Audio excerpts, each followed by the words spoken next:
Hello guys, welcome back to your channel Om famous academy. So guys, आज तो हम लोग बहुत दिनों बाद आए हैं। फिर भी हम लोग थोड़ा सा समस्या था, इसलिए हमने क्या किया कि थोड़ा सा लेट हो गया क्लास को। लेकिन हम प्रयास कर रहे थे कि जल्दी से जल्दी किया जाए, लेकिन क्या करें, थोड़ा सा समस्या था अपने पास भी। ठीक है, तो हम लोग ने यार थोड़ा सा एक चेंजेस किया है कि अब हम लोग मैथ को नहीं, मैथ की जगह पे हम लोग क्या करते हैं, फिजिक्स को पढ़ते हैं।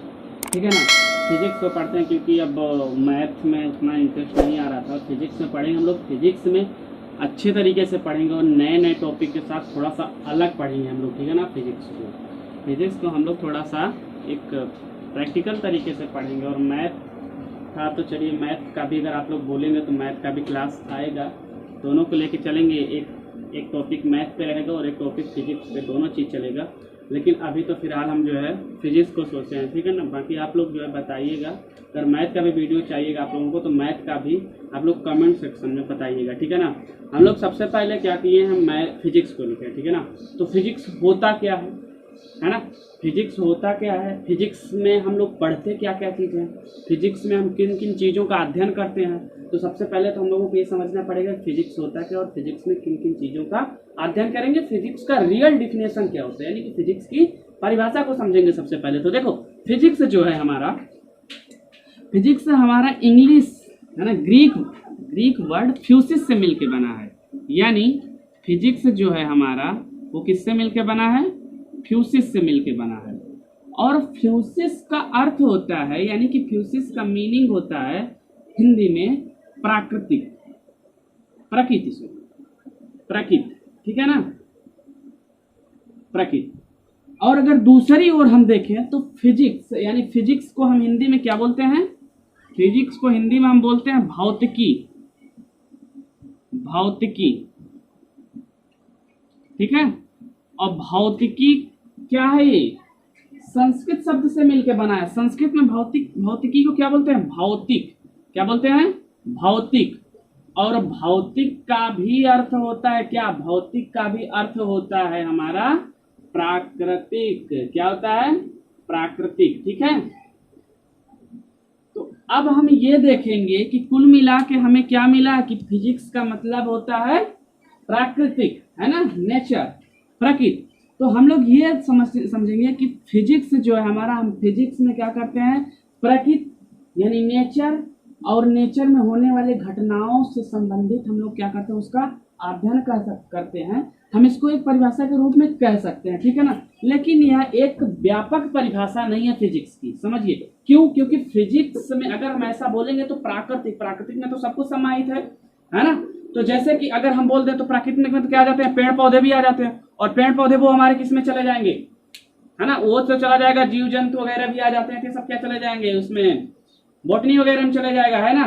तो हम इसलिए देखेंगे कि फिजिक्स का वैसे एक रियल डिफिनेशन क्या होता है। अच्छा देखिए, प्रकृति जो होता है हमारा नेचर, ये दो चीजों से मिलकर बना है। कौन कौन से, एक तो है द्रव्य और एक क्या है, और है एक ऊर्जा, और ऊर्जा। ठीक है ना, प्रकृति दो ही चीजों का, इसमें दो ही चीजों का खेल है, द्रव्य और ऊर्जा। ठीक है ना, अब द्रव्य क्या है और ऊर्जा क्या है, ठीक है ना। तो इसको अगर हम अभी समझेंगे तो थोड़ा सा टाइम लग जाएगा इसको, इसलिए हम दोनों को लास्ट में समझेंगे। देखो, प्रकृति हमारी दो ही चीजों पर डिपेंड है, प्रकृति और द्रव्य और ऊर्जा पे, यानी कि मास और एनर्जी पे, दो ही चीज पे डिपेंड है।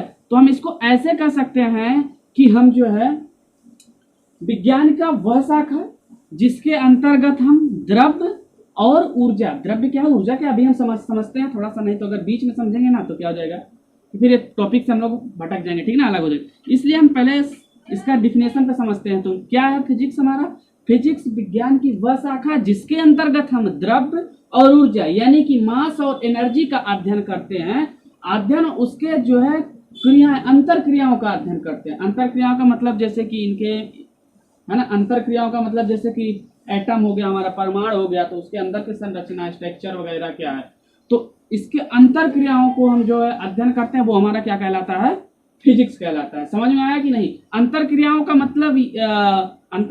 मतलब फिर वो रासायनिक परिवर्तन नहीं, वो तो फिर हमारा चला जाएगा किसमें, वो चला जाएगा रासायनिक विज्ञान में। ठीक है ना, तो हमारा फिजिक्स का समझ में आ गया होगा कि फिजिक्स हमारा जो है फ्यूसिस वर्ड से मिलकर बना है, जिसका हिंदी में अर्थ होता है प्राकृत, और जो है फिजिक्स का हिंदी में मीनिंग होता है इसका भौतिकी, और भौतिकी हमारा भौतिक यानी संस्कृत शब्द भौतिक से मिलकर बना है, जिसका अर्थ भी होता है प्राकृतिक। तो हम लोग ऐसे कह सकते हैं कि फिजिक्स जो है हमारा भौतिकी जो है, इसमें हम लोग क्या करते हैं कि प्रकृति तथा प्रकृति के घटनाओं का अध्ययन कर सकते हैं।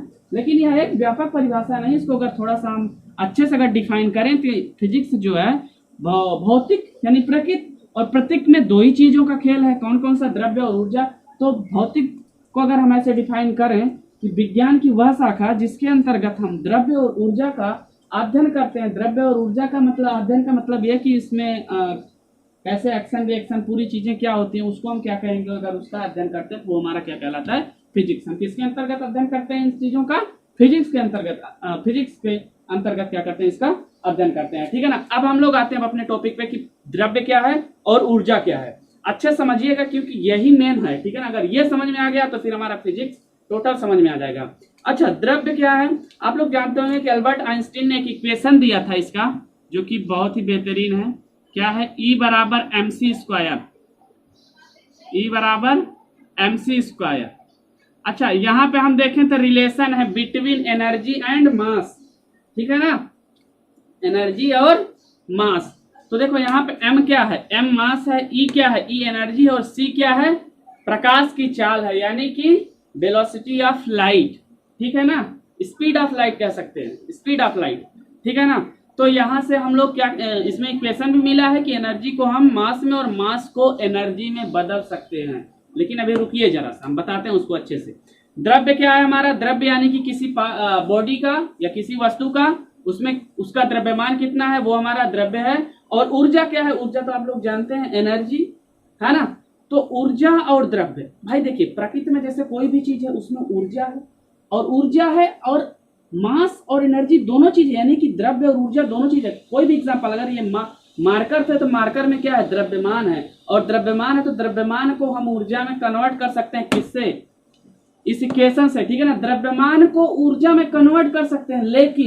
लेकिन हम ऊर्जा को द्रव्यमान में कन्वर्ट कर सकते हैं इस इक्वेशन से, लेकिन अभी तक किया नहीं गया है। अगर ये हो जाता है तो फिर बहुत बड़ी बात है। कैसे भाई? जैसे हम लोग क्या देखते हैं, एटम बम वगैरह है, तो उसमें क्या है? एनर्जी है ना। पहले तो मास है, लेकिन वो मास क्या होता है? एनर्जी में कन्वर्ट होता है, तभी तो ब्लास्ट होता है। अगर हमारे पास ये इक्वेशन या ये फार्मूला, हमारे पास कोई ऐसा सिस्टम मिल जाए कि हम एनर्जी को मास में कन्वर्ट कर सकें, तो हम क्या कर सकते हैं? जैसे कोई एटम बम है, अगर वो फूटने वाला या फट गया तो उसमें एनर्जी उत्पन्न होगी, और उस एनर्जी को हम इजिली क्या कन्वर्ट कर देंगे?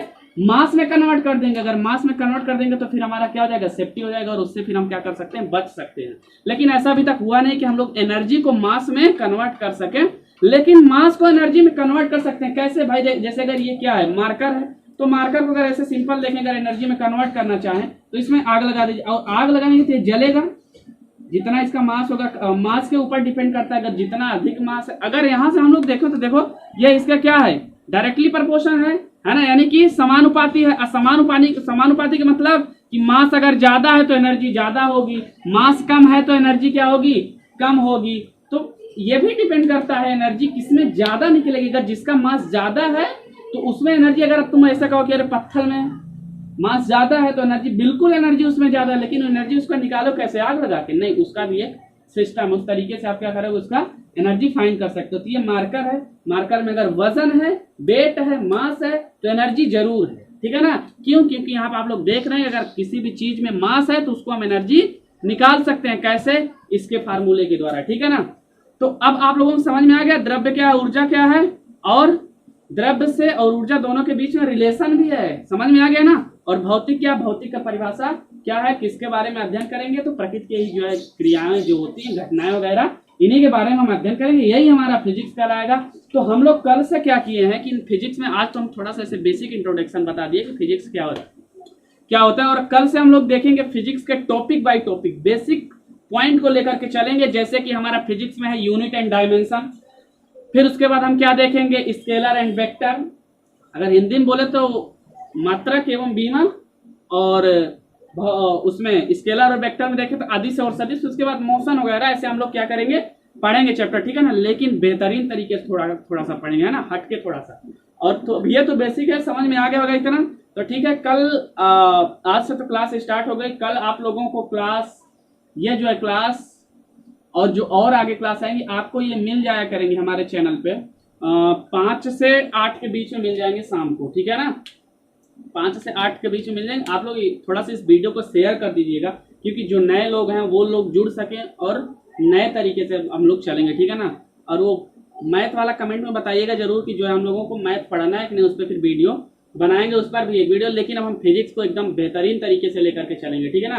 कल फिर और अच्छे अच्छे टॉपिक आएंगे और उस पर हम लोग डिस्कस करेंगे, ठीक है ना। तो थैंक यू फॉर वॉचिंग, और आप लोग वीडियो को लाइक शेयर सब्सक्राइब बिल्कुल करिए, ठीक है।